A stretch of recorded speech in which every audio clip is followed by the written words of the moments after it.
18-year-old straight, best friend fell in love, and what happened next changed everything. He always said he was straight.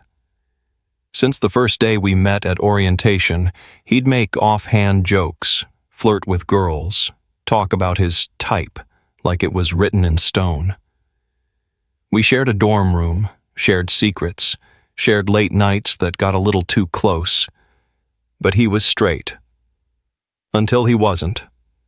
This is the story of what happens when the lines blur. When a friendship turns into something more. And when someone who thought he knew exactly who he was, suddenly doesn't. Before we dive in, make sure to subscribe to the channel, like this video, and turn on notifications. We share stories like this one. Raw, emotional, and unforgettable, every week. Stick around. What happens in this one will stay with you long after it ends. We were both 18 when we met, first semester. Campus was still buzzing with the newness of everything. Fresh backpacks, awkward hellos, the constant hum of trying to belong. His name was Aiden. Blonde, loud, charismatic in a way I'd never been. He introduced himself to me in the dorm lobby with a grin that felt too confident for someone also new. "Guess we're stuck as roommates," he said, tossing his duffel on the bed closest to the window like it had already been decided. He was the kind of guy everyone liked instantly. Girls lingered when he talked. Guys leaned in to catch his attention. He walked into spaces like he belonged there, and somehow, people agreed. I was different. Quiet, observant, always in my own head. I kept my world close to the chest, and my feelings even closer. And for the first few weeks I told myself Aiden was just that. Another straight, loud boy next door with a crooked smile and a messy backpack. But I started to notice things. The way he always sat closer than he needed to. The way his hand lingered on my shoulder during jokes. The way he'd turn the music down when it was just the two of us, like he wanted the silence to stretch. Late at night, we'd talk, lying in our beds with the lights off, whispering about everything. Our dreams, fears, childhoods. He told me he used to sneak out just to lie under the stars and forget who he was supposed to be. I told him I sometimes felt like I was born in a world that didn't know what to do with me. He never asked if I was gay. I never told him. But there were moments, quick, quiet ones, where the air between us changed. Like the night we watched a movie on my laptop. Some indie film with slow dialogue and two boys who kissed in the rain. Aiden didn't flinch. He just leaned back, arms crossed behind his head, watching until the screen went black. Then he said, almost too casually, "Do you think love always makes people brave? Or just reckless?" I didn't know what to say. So I just said, "Maybe both." He nodded. We never spoke about the movie again. Still, something kept building. The real shift happened a few weeks later. We were at a party, someone's backyard, full of red cups and bad beer. Aiden was talking to a girl, laughing that fake laugh he did when he was trying too hard. I was watching from the porch when he glanced back at me. Our eyes met for less than a second, but it hit me. I wasn't just curious about him. I wanted him. That realization sat like thunder in my chest. Later that night, when we got back to the room, both a little drunk and full of unspoken words, he dropped onto his bed and stared at the ceiling. "She kissed me," he said. I stayed quiet. She had no idea I was thinking about someone else the whole time. I froze. He didn't look at me. Just stared up at the ceiling like it had the answers he couldn't find in himself. "Someone close?" I asked, barely above a breath. His voice dropped. "Too close." The room went still. I rolled onto my side, away from him, heart racing like it was trying to escape me. That was the moment. The first time I really let myself hope. I didn't know what would come next. I didn't even know if I was reading it right. but I knew something had changed in him, and maybe in me too. So the next morning, I made a choice. I asked him to come with me to the lake just outside campus. Quiet. Private. Just us. I didn't have a plan. I just knew I needed to be near him when the air was still. I needed to know if I was crazy, or if he was scared of the same thing I was. We got in his car. He didn't ask why, and as we drove toward the water, I could feel the tension sitting between us like another passenger. Something was coming, something that would change everything between us. The lake was nearly empty when we got there, just a wide stretch of water, unmoving, with pines all around and soft wind pulling at the surface like it was breathing. We parked near the edge, under a crooked tree that bent low toward the water. Aiden sat on the hood of his car, one foot resting on the bumper, eyes on the ripples. He didn't say anything for a while. Neither did I. We'd been silent since the drive. Not awkward, just tense. Like we both knew we were getting closer to something neither of us had the words for. I used to come here with my brother, he finally said, voice low. Back before he left for college. We'd skip rocks and talk about all the things we thought mattered. I looked at him. What mattered back then? He gave a dry laugh. Video games, girls. Which one of us could grow a mustache first? I smiled. Let me guess. Not you. Shut up, he said, smiling too. You know I'm still working on it. We both laughed, and for a second it felt normal. Easy. But then the quiet came back. That silence that wasn't really silence. I sat next to him on the hood, close, maybe closer than I should have. Why'd you bring me here? He asked, turning his head just slightly. I hesitated. I needed somewhere that didn't feel like everything else. He nodded slowly. Yeah, I get that. We sat like that for a while, shoulders barely brushing, eyes out toward the water. I wanted to ask him what he meant the night before, about kissing that girl but thinking of someone else, about that someone being too close. I wanted to ask, but I didn't know if I was ready to hear the answer. So instead, I said something safer, something stupid. You ever think about what you'd do if no one expected anything from you? Aiden tilted his head, considering it. All the time. And I think I'd be braver. My chest tightened. With what? He looked at me then. Really looked. And for a second I thought he was going to say it. Thought he might lean in. Close the space. Make it real. But he looked away. I don't know, he said. And just like that, it slipped again. The sun started to dip lower. Shadows stretched across the lake. A chill crept into the air, and I wrapped my arms around my knees, hugging them to my chest. Aiden didn't move. I could feel him watching me out of the corner of his eye. You ever been in love? He asked suddenly. I swallowed. I don't think so. Not really. He nodded. Me neither. But the way he said it, it didn't sound like a fact. It sounded like a question he didn't want to ask out loud. Later, as we drove back, the sky turned a soft orange. We didn't talk.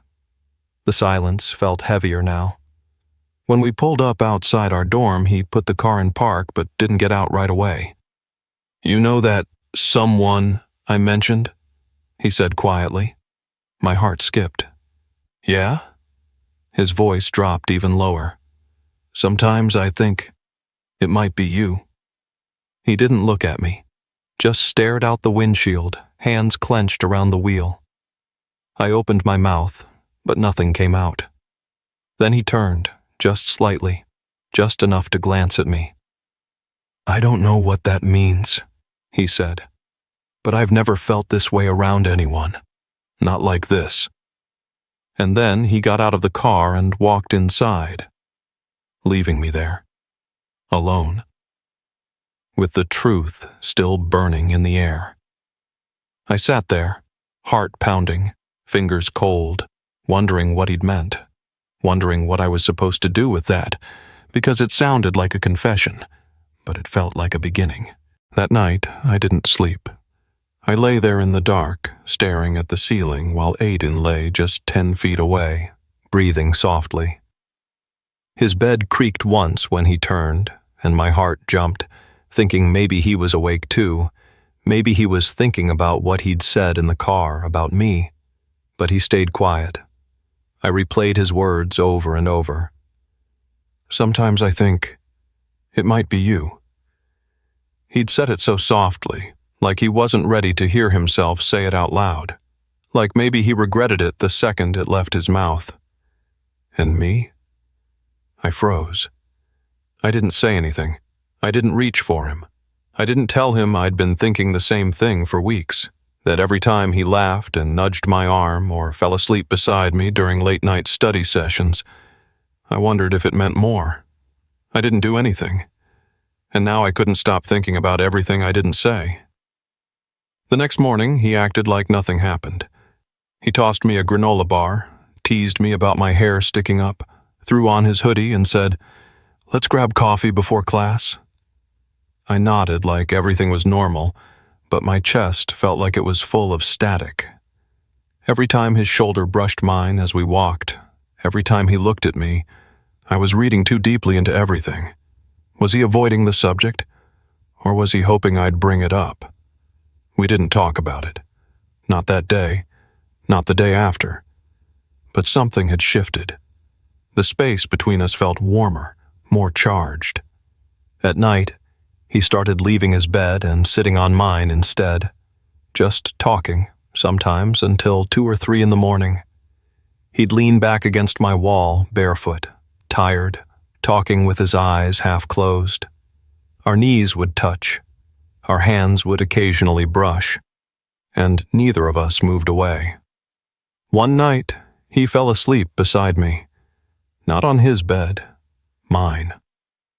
It was late, and we'd both been silent for a while. I was about to tell him to get up when he shifted closer and mumbled, "I'll move in a second." But he didn't. He stayed. I lay there, paralyzed, feeling the heat of his body next to mine. His arm draped lightly over the space between us, his breathing slowing. I turned my head and looked at him, his face inches away, hair messy, lips slightly parted. I wanted to reach for him, so badly. But I was afraid he'd wake up and move away, afraid he'd remember he was straight, afraid this was all in my head. So I didn't move. I just lay there, heart pounding so hard I was sure he could feel it through the mattress. And then something happened. His fingers touched mine. Barely. Just a brush. I didn't know if it was on purpose or if he was just shifting in his sleep, but I couldn't breathe. I didn't move. Neither did he. Seconds passed, maybe minutes. Then, his fingers curled slightly, resting beside mine. Not holding, not grabbing. Just there, close enough to touch. That tiny moment felt louder than any words he'd ever said. I barely slept. Not because I couldn't, but because I didn't want to miss a second of it. When I opened my eyes at dawn, he was still there, still breathing soft and steady beside me. But by the time I blinked again, the bed was empty. He'd gone back to his own bed without a word. Later that morning, when I asked if he remembered falling asleep in mine, he just shrugged. "Yeah, hope I didn't snore." I forced a laugh. "You always snore." He smiled, but it didn't reach his eyes. And once again, the truth slipped back into silence. But I couldn't keep pretending. Not anymore. We kept dancing around it. Days passed. Weeks. And in that time, Aiden and I perfected the art of pretending. Pretending he hadn't confessed something in the car. Pretending he hadn't fallen asleep in my bed. pretending that we weren't both holding our breath every time the room got quiet enough to hear it. But the weight of everything unsaid started pressing down on me. He still sat next to me in every lecture, still leaned his head against my shoulder when he was too tired to pretend to be anything other than comfortable. He still made jokes that felt like flirting, until they didn't. He was still straight, still dating no one, still watching me too long when he thought I wasn't looking. And I still didn't know what the hell to do. I started writing it all down. Every thought, every moment. I had pages hidden under my mattress. Like if I wrote the truth in secret, it would somehow be safer than saying it out loud. Then the storm hit, literally. One afternoon, a flash flood warning went out across campus. Classes canceled, streets closing, everyone rushing indoors like the sky itself had turned against us. Aiden and I ran back to the dorm, soaked and laughing, mud on our shoes and hair plastered to our faces. It was the first time in weeks we'd let ourselves just be us again, laughing like it didn't matter, like there was no tension clawing at our backs. He pulled off his hoodie and tossed it on the chair, dripping wet. "You got towels, or are we just gonna freeze?" I threw him one and took one for myself, rubbing my hair as thunder cracked outside. Then the power went out. Darkness swallowed the room, followed by the steady patter of rain against the windows. The emergency lights in the hall cast just enough glow to see him, barefoot, shirt clinging to his chest, standing in front of me like something out of a dream I hadn't dared to finish. "Guess it's just us," he said. "Like always," I replied, trying to sound casual, but my voice came out too low. He sat on the floor near the foot of my bed, legs stretched out, head leaned back against the frame. "You ever feel like something's building, and you don't know if it's going to be good or just ruin everything?" I didn't know if he was talking about the storm or us. "Yeah," I said quietly. "I feel that all the time." The room went silent again, the kind of silence that hums in your ears, the kind you feel in your throat. He looked up at me. "I think about that night," he said, voice soft. "The car, what I said." I held my breath. "I meant it," he added. "I just didn't know how to deal with it after." I sat down beside him on the floor, barely inches away. "You don't have to deal with it alone." He nodded slowly, and then he did something that wrecked me, something so simple I wasn't ready for it. He reached for my hand, not brushing fingers, not by accident. He took it, held it, like he'd been waiting too long to try. "I'm scared," he whispered. "I am too," I replied. We sat there, thunder crashing outside, our hands pressed together like they belonged that way. It wasn't a kiss, it wasn't a confession, but it was the first time neither of us pulled away. Then came the knock on the door, loud, sudden, urgent. We both jumped. "Campus security," someone called from the hallway. "We need to evacuate this wing. Possible gas leak in the lower floor." Aiden let go of my hand. Too fast. Too soon. And just like that, reality came pouring back in. We had to evacuate fast. The rain was still coming down in sheets, and the hallway was buzzing with students throwing on jackets, grabbing bags, stumbling half asleep into the storm. Aiden and I grabbed the essentials and followed the crowd outside, our dorm now dark and off limits until further notice. They moved everyone to the recreation center for the night, a huge open space with emergency cots, blankets, and backup lights humming low above. It was crowded and chaotic, but somehow he and I found a quiet corner near the back wall, our bags shoved under our feet, wrapped in damp hoodies, sitting shoulder to shoulder. And for a while, we didn't say anything. Not about the power outage, not about the storm, not about the way his fingers had wrapped around mine in the dark before that knock shattered everything. but something had shifted. I could feel it. He didn't sit with distance anymore. He didn't hide behind sarcasm or change the subject like he used to. He sat close, like he meant to. When the lights dimmed and most of the noise around us died down, I turned toward him, resting my back against the cold brick wall. "Do you ever regret saying it?" I asked, voice low. "That I might be the one you were thinking about." He hesitated. Not long, just enough to let the pause matter. "No," he said, "but I regret not knowing what to do about it." His eyes found mine in the dark. "It scares me," he added. "Wanting you." I swallowed hard. "Why?" "Because I've never wanted anyone the way I want you. And I've never wanted a guy before. I don't even know what that means. I just know that it's you. And it's been you for a while." My throat closed up. I had waited so long to hear something like that. Dreamed about it. But hearing him say it, raw, unrehearsed, it hit like something holy and terrifying all at once. I leaned my head back against the wall and breathed in slow.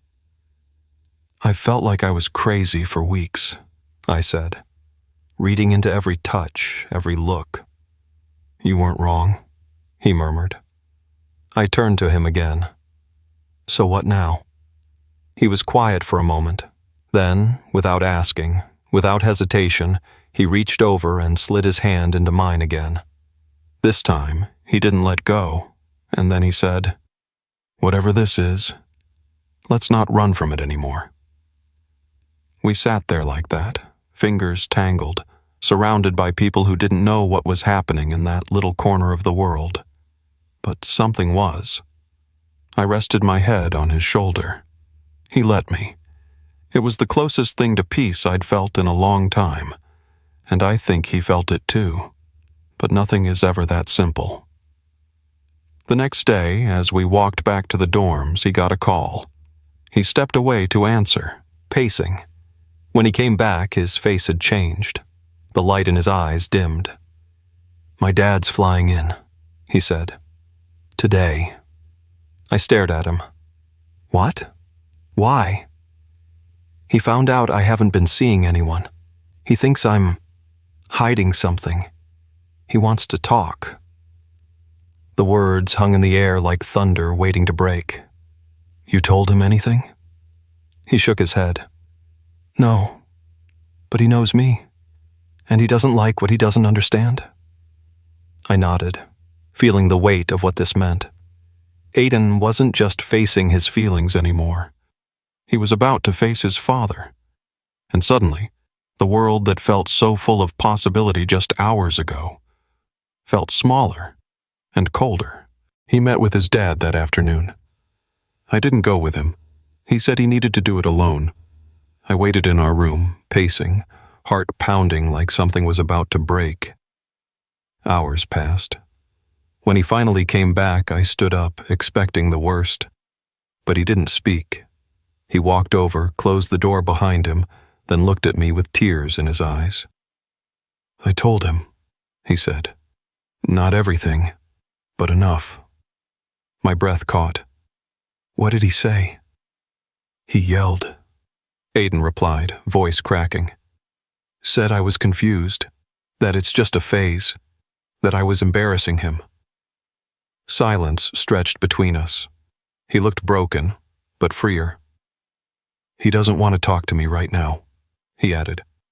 "And I don't think I care." I stepped closer, hesitant, unsure. He met me halfway.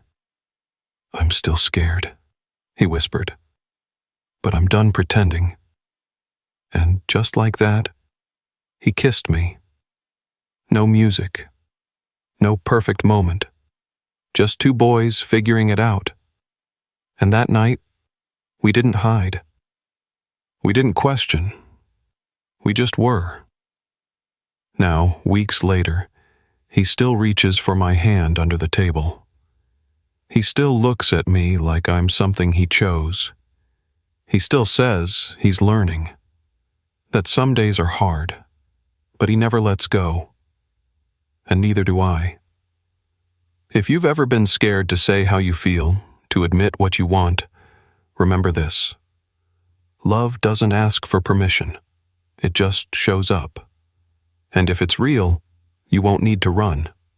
If this story made you feel something, subscribe to the channel, like this video, and share it with someone who needs to be reminded that love doesn't need labels. It just needs courage.